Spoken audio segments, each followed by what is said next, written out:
لیکن آپ نے کبھی بھی ان کو اس چیز کے اوپر منع نہیں کیا. لیکن ایک دن جب وہ کچرا پھینک کے نہیں آئی تو آپ ان کے گھر گئے, ان کا پتہ کیا کہ وہ بیمار تھی, ان کی عیادت تھی.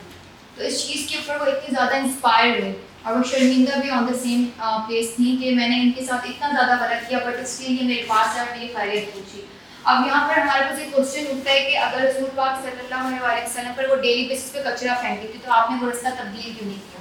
نارملی اگر ہم بھی کسی راستے سے جاتے ہیں تو اگر ہمیں کوئی وہاں پہ ڈیفیکلٹی آتی ہے, ہم نیکسٹ ڈے وہ پاتھ تبدیل کر لیتے ہیں, وہ رستہ ہم لوگ چینج کر لیتے ہیں. تو آپ صلی اللہ علیہ وسلم نے وہ رستہ تبدیل کیوں نہیں کیا؟ تو یہاں پہ ہمیں یہ آنسر ملتا ہے کہ اگر وہ رستہ تبدیل کر دیتے تو شاید وہ جو لیڈی تھی وہ کبھی تبدیل نہ ہوتی. تو اگر ہمیں کسی انسان کو, کسی دنیا کو یا کسی کمیونٹی کو چینج کرنا ہے تو ہم اپنے بیہیویئر سے اس کو چینج کریں گے.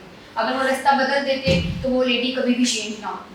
تو اگر ہم نے کسی کو بدلنا ہے تو انسانیت کے راستے پہ چلنا ہوگا, اور انسانیت کے راستے پہ چلنے سے ہمیں بہت ساری ڈیفیکلٹیز دیکھنے کو ملیں گی.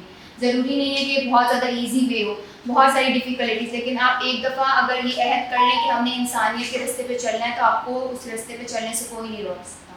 ٹھیک ہے. اسی طرح اگر ہمیں ایک جو ہے کوٹ ملتا ہے حضرت علی علیہ السلام کا, اس میں انہوں نے یہ فرمایا کہ دو طرح کے لوگ ہوتے ہیں, یا تو ریلیجن میں آپ کے بھائی ہوں گے یا پھر انسانیت میں آپ کے بھائی ہیں.